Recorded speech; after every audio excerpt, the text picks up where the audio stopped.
जय हिंद, नमस्ते, वंदे मातरम। साथियों, आप सभी का स्वागत है समाधान स्टडी यूट्यूब चैनल में। और आप सभी के लिए एक महत्वपूर्ण सेशन जो आपके आगामी एग्ज़ाम, चाहे वो नीट हो, पीएनएसटी हो, चाहे वो जो भी एग्ज़ाम हो, और जहाँ पर बायोलॉजी और साइंस की बात करें तो काफ़ी महत्वपूर्ण जो है प्रश्न आपके समक्ष है। तो चलिए स्टार्ट करते हैं साथियों आपका ये महत्वपूर्ण सेशन, शानदार से सेशन। और आप लोग से चाहूँगा मैं कि जितना भी साथी सेशन को देख रहा है, सेशन को शेयर ज़रूर करिएगा, क्योंकि साथियों काफ़ी चीज़ों और काफ़ी साथियों को ये क्लास नहीं मिल पा रही है। तो आप जो है थोड़ा प्रयास कर सकते हैं उन तक जो है इस क्लास को पहुंचाने के लिए। चलिए तो आइए साथियों, आज का पहला क्वेश्चन देखते हैं कि कौन सा है पहला क्वेश्चन कि भूकंप की शक्ति को। क्वेश्चन ध्यानपूर्वक सारे क्वेश्चनों को बहुत ही अच्छे से लगाइए, ठीक है। जो जो स्क्रीन पर लिखी हुई एग्ज़ाम है उनके लिए काफ़ी महत्वपूर्ण सेशन है, ठीक है साथियों। देखिए क्या बोला गया है कि भूकंप की शक्ति को परिणाम के संबंध में एक मापक्रम पर व्यक्त किया जाता है, और यह क्या कहलाता है। तो आपका है फ़ारेनहाइट पैमाना, या फिर केल्विन पैमाना, या फिर रिएक्टर पैमाना, या फिर डेसिबल पैमाना। तो साथियों सभी साथियों को नोट करके रखना है। आपका जो राइट आंसर निकल के आएगा वो रिएक्टर पैमाना होगा। क्या होगा? रिएक्टर पैमाना। क्या यही आंसर आप सभी का आ रहा है क्या, कि भूकंप की शक्ति को परिणाम के संबंध में एक मापक्रम में व्यक्त किया जाता है, जो आपका रिएक्टर जिसे हम लोग कहते हैं। और इसका वैज्ञानिक जो है, इसका जो खोज करता है वो चार्ल्स रिएक्टर ने किया था। ओके, तो ये ध्यान रखना है। काफ़ी अच्छा क्वेश्चन, काफ़ी बेहतर क्वेश्चन और एग्ज़ाम में आया हुआ क्वेश्चन। चलिए नेक्स्ट क्वेश्चन की अगर बात करेंगे तो बोला है कि निम्नलिखित में से कौन सा एंटीबायोटिक प्रतिजैविक है। तो एस्पिरिन है, इंसुलिन है, पेनिसिलिन है, या जो है क्रोसिन है। क्या आंसर हो सकता है? तो मेरे साथियों नोट करिएगा, अगर आप सभी ने लगाया है पेनिसिलिन। क्या साथियों, अगर आप सभी ने लगा पाया है पेनिसिलिन तो बिल्कुल सही आंसर होगा। और अगर इसके खोजकर्ता आपसे बोला जाए तो आपका अलेक्जेंडर फ्लेमिंग। क्या साथियों? Alexander Fleming. ठीक, सभी नोट कर लिया है क्या? इसके खोजकर्ता कौन है? Alexander Fleming. और एंटीबायोटिक होती है आपका पेनिसिलिन। चलिए आपका नेक्स्ट क्वेश्चन क्या है जरा देखिएगा। बोला है कि अंतर जलीय भूकंप शक्तिशाली तरंगे उत्पादित कर सकते हैं, जो कि उच्च वेगों का या उच्च वेगों पर यात्रा करती है। ओके, ये तरंगे कहलाती है आपका जो है बवंडर, सुनामी, तूफान, या फिर ज्वार कहलाएगी। तो मेरे साथियों नोट करिएगा, हम लोग इसे क्या कहेंगे? हम लोग कहेंगे इसे सनसनीखेज सुनामी। क्या कहेंगे? सुनामी। बोलते हैं ना, आंधी तूफान और सुनामी कभी बताकर नहीं आते। चलिए तो देखिएगा, वैसे ही समाधान स्टडी की क्लासेस है, कभी बताकर नहीं आएगी, कभी भी अपलोड हो जाएगी। देखिए, अंतर्जलीय भूकंप शक्तिशाली तरंगे उत्पादित कर सकते हैं, जो कि उच्च वेगों पर यात्रा करती है, और ये तरंगे सुनामी तरंगे होती है। ये हमें ध्यान रखना है। निम्न में से कौन सा डोरी वाला वाद्य यंत्र नहीं है? निम्नलिखित में से कौन सा डोरी वाला वाद्य यंत्र नहीं है? तो वायलिन होगा, गिटार होगा, तबला होगा, या फिर सितार होगा। तो साथियों आप सभी लोग नोट करिएगा, तबला आपका करेक्ट आंसर होगा। क्या होगा साथियों? तबला अगर आपने लगाया है, ऑप्शन नंबर सी लगाया है, तो साथियों आपका राइट आंसर होगा। ठीक है, तबला आपका राइट आंसर है। तबला डोरी वाला वाद्य यंत्र नहीं है, और वायलिन है, गिटार है, सितार है, ये सभी जो है आपके वाद्य यंत्र जो है डोरी वाले होते हैं। आपने देखा होगा तबला बजता है और वायलिन भी बजता है, परंतु वह तार वाला होता है। चलिए आगे बढ़ेंगे, नेक्स्ट क्वेश्चन पर चर्चा करेंगे। क्या दिया जरा ध्यानपूर्वक सुनिएगा साथियों। बोला है कि वायलिन एक संगीत का साज है, इसमें इनमें से कोई नहीं तनी हुई झिल्ली होती है, तनी हुई डोरी होती है, या फिर बात करेंगे एक खींची हुई डोरी वाला लकड़ी का लंबा टुकड़ा होता है। चलिए साथियों आंसर करिएगा। तो साथियों अगर हम लोग राइट आंसर की बात करें तो आपका जो राइट आंसर होगा क्या? तनी हुई डोरी। क्या होगा साथियों? तनी हुई डोरी आपका राइट आंसर हो जाएगा ऑप्शन नंबर सी। क्या सभी ने सही लगाया क्या? कि वायलिन एक जो है संगीत का साज है और इसमें तनी हुई डोरी होती है, ये हमें ध्यान रखना है। चलिए नेक्स्ट क्वेश्चन पर हम लोग चर्चा करते हैं। देखिए क्या बोला गया है। क्वेश्चन में बोला गया है कि सितार और वायलिन जैसे संगीत वाद्य यंत्रों को घंटी और तार बनाने के लिए जो है धातुओं का कौन सा लक्षण पाया जाता है? विशिष्ट चालकता, आघातवर्धनीयता, या फिर अध्यवन्यात्मक, या फिर लचीलापन। बताइए जरा क्या हो सकता है? तो साथियों नोट करिएगा, यह होगा आपका ठीक है, अध्यावन्यास। ऑप्शन नंबर सी सही है। आगे बढ़ेंगे और नेक्स्ट क्वेश्चन पर हम लोग चर्चा करेंगे। बोला है कि प्लास्टिक की थैलियों को ना जो है कहे और कपड़े के बैग को हाँ कहे जो है, क्यों? ये बताइए। प्लास्टिक लकड़ी के जो है कंठ लुगदी से बनी होती है। प्लास्टिक की थैलियाँ जैव निम्नीकरण होती है। प्लास्टिक अजैव निम्नीकरण है, या फिर प्लास्टिक रसायन अभिक्रियाशील होती है। तो साथियों नोट करिएगा कि प्लास्टिक जो होती है अजैवनी जो है आपका जैव निम्नी होती है। तो आपका जो राइट आंसर है वो ऑप्शन नंबर सी है। प्लास्टिक की थैली को जो है ना कहे और कपड़े की थैली को हाँ कहे, क्योंकि प्लास्टिक की थैली जैव निम्नी होती है, ये हमें ध्यान रखना है।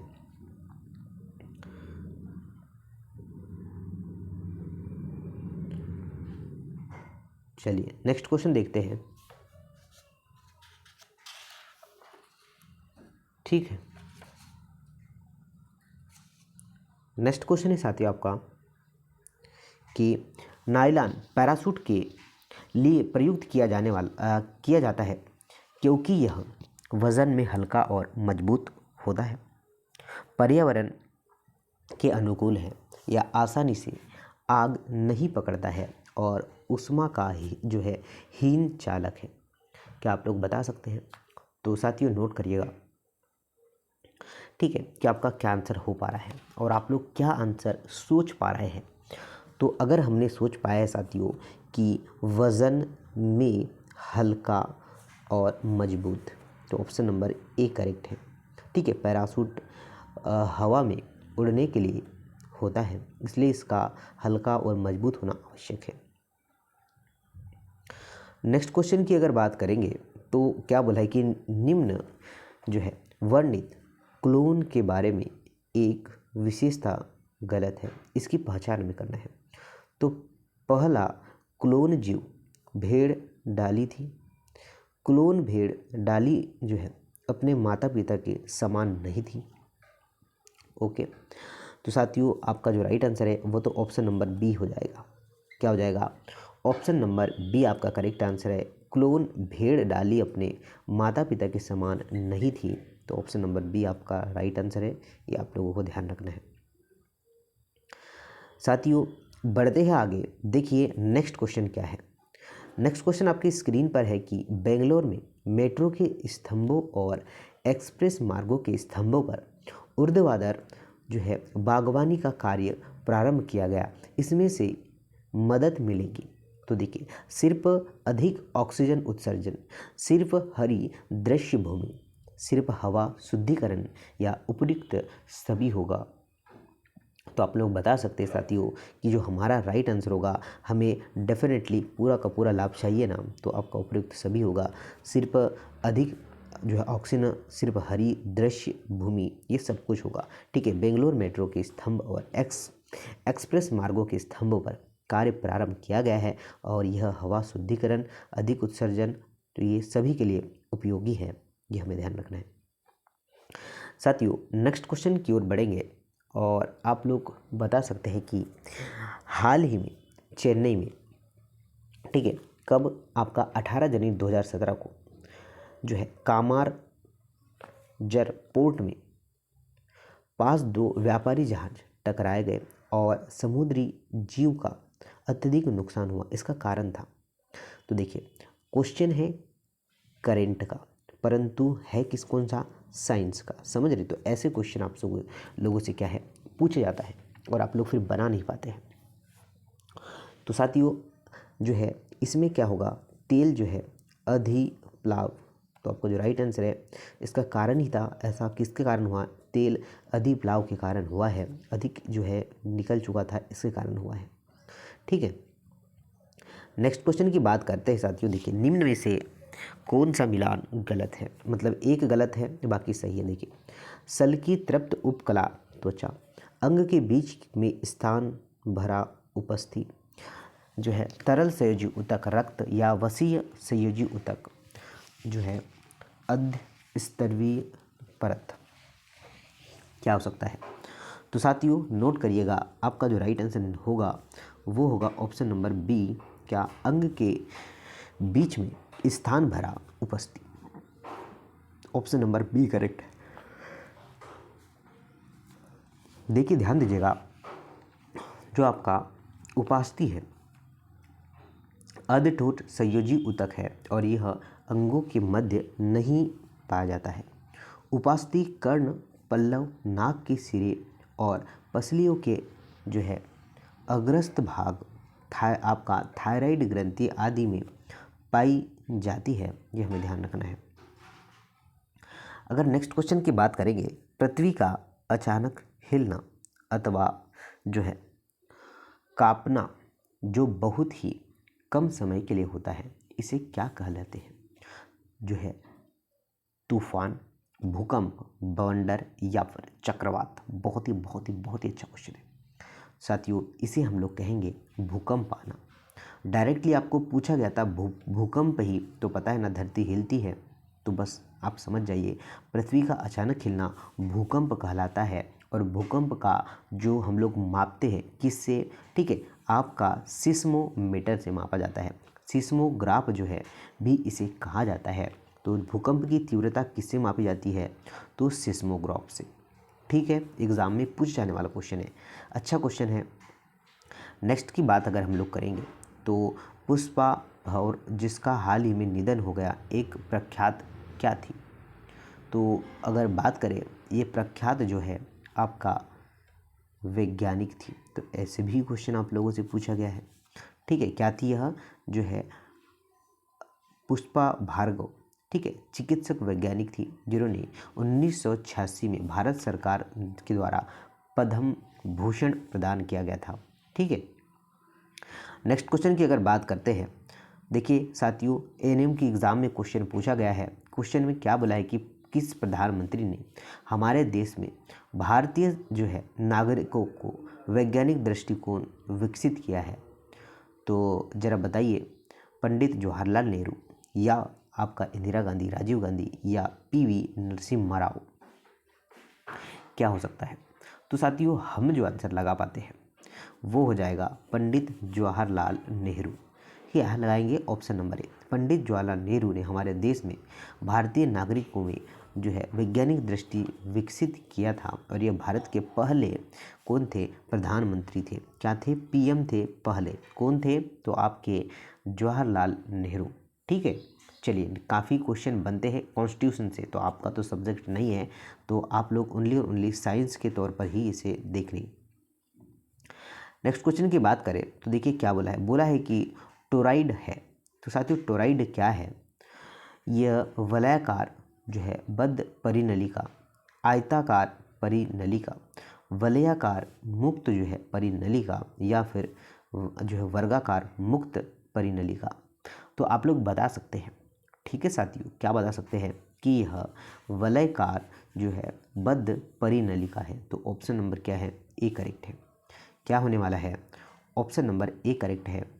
जो है टोराइड एक जो है वलयाकार बद्ध परिनलिका है और यह वृत्ताकार खोखला छल्ला होता है जिस पर जो है किसी तार के जो है अत्यधिक फेरे पास पास टकराकर लपेट जाते हैं और इसमें एक जैसी परिनलिका के रूप में भी देखा जाता है। तो ये ध्यान रखना है, अच्छा क्वेश्चन है, बेहतर सा क्वेश्चन है। नेक्स्ट क्वेश्चन की अगर बात करेंगे तो निम्न में से किस एक की चक्रवात में या चक्रवात से प्रभावित होने की संभावना नहीं है। तो चक्रवात अगर आया है तो कौन सा जो भाग होगा वह प्रभावित नहीं होगा, क्या आप लोग बता पाएंगे? तो साथियों नोट करिएगा, वो भाग का नाम है आपका पुरी, जगन्नाथपुरी जिसे हम लोग कहते हैं, और यह उड़ीसा में स्थित है। क्या बताइए? ठीक है, चलिए आगे बढ़ेंगे। नेक्स्ट क्वेश्चन की बात करते हैं।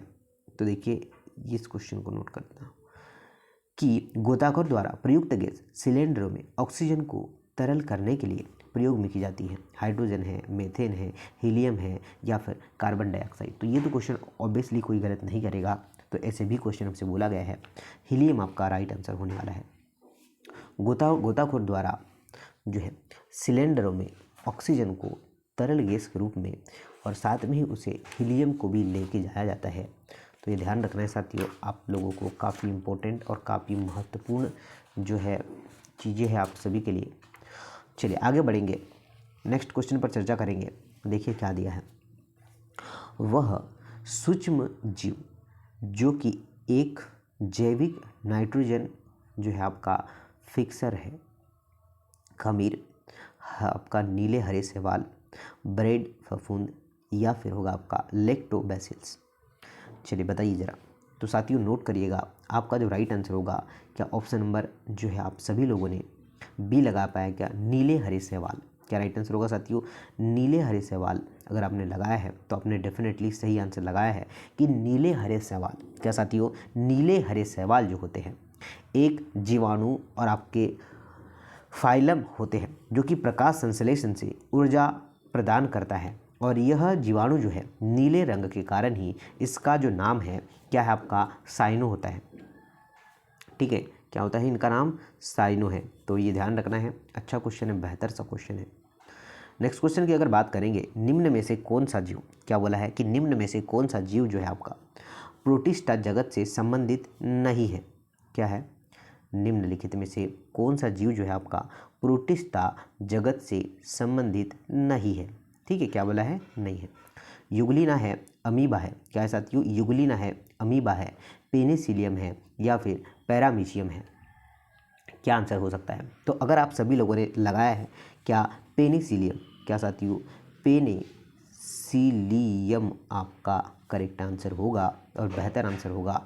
पेनिसिलियम जीव जो होता है प्रोटिस्टा जगत से संबंधित नहीं है, और आपसे नहीं है बोला गया ना, तो यहाँ पर देखिए नहीं है बोला गया था। ठीक है, और यह कवक जगत का जीव है, इसे जो है पेनिसिलियम एंटीबायोटिक प्राप्त किया जाता है, और इसके पहले ही मैंने एक क्वेश्चन इसे आपको बता दिया है। चलिए आगे बढ़ते हैं और नेक्स्ट क्वेश्चन पर चर्चा करेंगे कि उस जीव को पहचानिए। क्या बोला है साथियों? कि उस जीव को पहचानिए जो कि मोनेरा जगत से संबंधित नहीं है। उस जीव को पहचाने जो कि मोनेरा जगत से संबंधित नहीं है। तो पहला ऑप्शन सुनिएगा आपका माइकोप्लाज्मा, सेकेंड की बात करें एनाबिना, और सी की बात करें ईस्ट, और डी की बात करें तो राइजोबियम। क्या आप लोग बता सकते हैं? चलिए, क्या सभी साथी इस क्वेश्चन का आंसर बता सकते हैं? जी हाँ साथियों, अगर हमने लगाया है ईस्ट, क्या लगाया है? अगर हमने क्वेश्चन का आंसर लगाया है ईस्ट तो बिल्कुल सही है। ईस्ट जगत कवक के अंतर्गत आते हैं। यह आने वाला एक क्या है आपका कोशिकीय जीव होता है, और यह जो आपका मुकुलन द्वारा वृद्धि करता है। ये क्या करता है? यह मुकुलन द्वारा वृद्धि करता है, और यह एक क्या होता है? यूकेरियोटिक कोशिका होती है। ये क्या होती है? यह एक क्या होती है? यूकेरियोटिक कोशिका होती है। ये हमें ध्यान रखना है। ठीक है साथियों, निम्न में से किस समूह का गलत जीवों द्वारा प्रतिनिधित्व किया जाता है? तो मेमेलिया, चमगादड़, डॉल्फिन और व्हेल। इकाइनोडर्मेटा की बात करें तो स्टारफिश, समुद्र ककड़ी, या फिर समुद्र अर्च, या फिर होगा आपका एम्फीबिया, टोड, या फिर आपका सेलामेंडर, या फिर मोलास्का। क्या होगा आपका? यूनियोपाइला, या फिर आपका ऑक्टोपस। तो चलिए सभी लोग जो है आंसर करिए क्या हो सकता है। तो साथियों आप सभी का जो है क्या है, ये गलत प्रतिनिधित्व कर रहा है, मतलब ऑप्शन नंबर सी जो है यहाँ पर रॉन्ग होगा। ठीक है, क्या होगा आपका? टोड है, उभयचर होते हैं, लेकिन बाकी सब जीव जो होते हैं क्या होते हैं? आपके फाइलम और आपके जो है ब्लॉग में आते हैं, तो ये ध्यान रखना है। ठीक है, चलिए आगे बढ़ते हैं और नेक्स्ट क्वेश्चन पर चर्चा करेंगे कि विटेकर के वर्गीकरण के अनुसार क्या बोला है साथियों कि विटेकर के वर्गीकरण के अनुसार निम्नलिखित में से क्या है, निम्नलिखित में से कौन सा जगत नहीं है, बैक्टीरिया, कवक, आपका प्लांटी या एनिमिलिया। तो साथियों इस क्वेश्चन का आंसर तो कौन नहीं कर पाएगा। ठीक है, अगर बेसिक चीज़ें आपको पता है तो आप लोग कुछ भी कर सकते हैं। बैक्टीरिया तो नहीं है, ठीक है, बाकी सारे होते हैं। कौन कौन से होते हैं जरा नोट करिएगा। बैक्टीरिया जगत नहीं है, तो बैक्टीरिया क्या है साथियों, तो बैक्टीरिया जीवाणु होता है, तो जो है जगत मोनेरा के अंतर्गत यह आता है, तो ये ध्यान रखना है। चलिए कि अगर बैक्टीरिया बोला जाए तो यह मोनेरा के अंतर्गत ही आता है। ठीक है, चलिए आगे देखिए, नेक्स्ट क्वेश्चन नोट करिएगा क्या दिया है। बोला गया है कि उस जीव को पहचाने, क्या बोले साथियों कि उस जीव को पहचाने जिसमें परिसंचारी तंत्र नहीं होता है, नहीं होता। कुत्ता है, मेंढक है, मनुष्य है या फिर हाइड्रा है। तो क्या होगा साथियों, आपका जो राइट आंसर निकल के आएगा वो आएगा आपका हाइड्रा।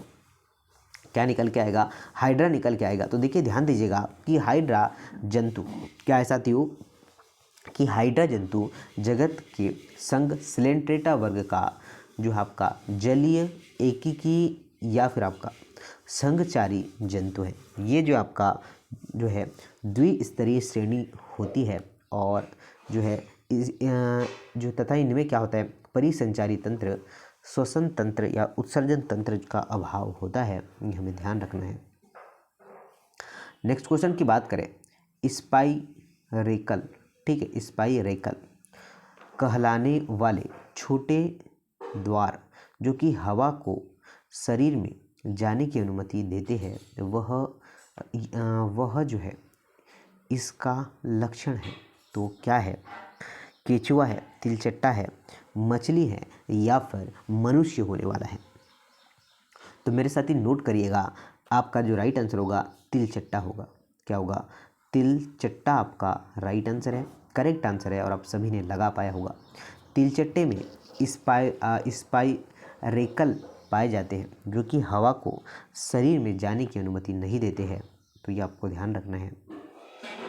नेक्स्ट क्वेश्चन की अगर बात करेंगे तो मेंढकों में अंडों से बच्चे निकलकर खाली स्थान में क्या होते हैं, विकसित होते हैं। भ्रूण, युग्मज, प्यूमा या फिर ट्रेडपोल। क्या है साथियों बताइए। तो साथियों नोट करिएगा, ट्रेडपोल। क्या होगा, आपका जो राइट आंसर निकल के आएगा वह ट्रेडपोल आएगा। तो ऑप्शन नंबर डी आपका सही आंसर होने वाला है। मेंढकों में अंडे से बच्चे निकलकर आपका ट्रेडपोल में विकसित होते हैं, और मेंढक के लार्वा को ट्रेडपोल कहा जाता है, और यह जल में ही रहते हैं। तो बहुत ही अच्छा क्वेश्चन है, बेहतरीन सा क्वेश्चन है और शानदार सा क्वेश्चन है। देखिए बोला क्या गया है कि अनुकूल परिस्थितियों के जो है तहत अमीबा खालिस्तान की वजह से अलैंगिक पुनरुत्पाद करता है।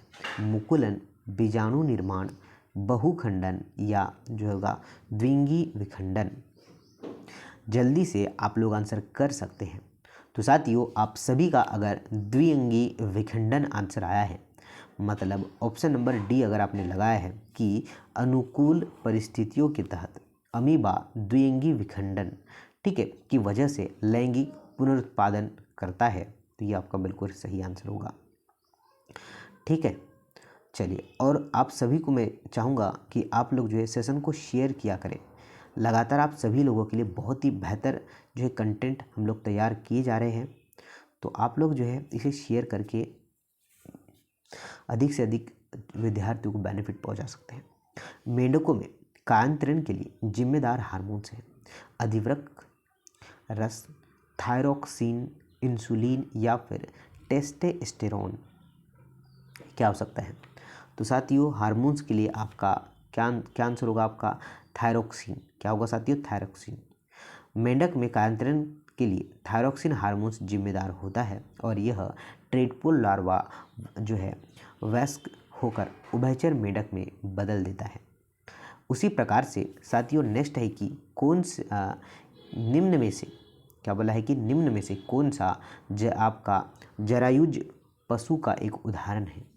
मेंढक, शुतुरमुर्ग, सर्फ या फिर कंगारू। तो देखिएगा जरायुज पशु का उदाहरण कंगारू है।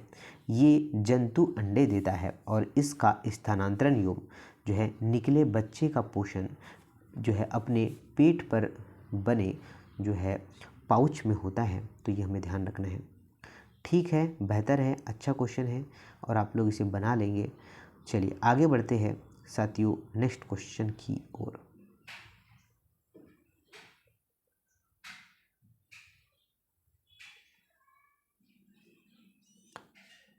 देखिए नेक्स्ट क्वेश्चन है आपका कि किसकी उपस्थिति के चलते मनुष्य गाय की भांति घास को नहीं पचा पाता है। चलिए बताइए, मनुष्य घास को पचा पाता है क्या? नहीं पचा पाता ना। तो देखिए, घास में क्लोरोफिल, घास में कीटनाशक, घास में प्रोटीन या फिर घास में सेलुलोज। तो साथियों अगर आपने चूज़ किया है क्या घास में सेलुलोज, तो आपका राइट आंसर होगा। क्या होगा? तो आपका राइट आंसर होगा ना साथियों ऑप्शन नंबर डी, घास में सेलुलोज होने के कारण मनुष्य गाय की भांति नहीं पचा पाता है, क्योंकि मनुष्य सेलुलोज एंजाइम का निर्माण नहीं करता है। समझ रहे आप लोग? कितना बेहतर क्वेश्चन है आपके लिए। उसी प्रकार से निम्न में से कौन सा तत्व संरचनात्मक तत्वों में नहीं आता है? तो ध्यान दीजिएगा, कैडमियम, कार्बन, ऑक्सीजन, नाइट्रोजन। तो साथियों अगर आप सभी ने लगा पाया है कैडमियम, तो बिल्कुल करेक्ट आंसर होगा। क्या होगा साथियों?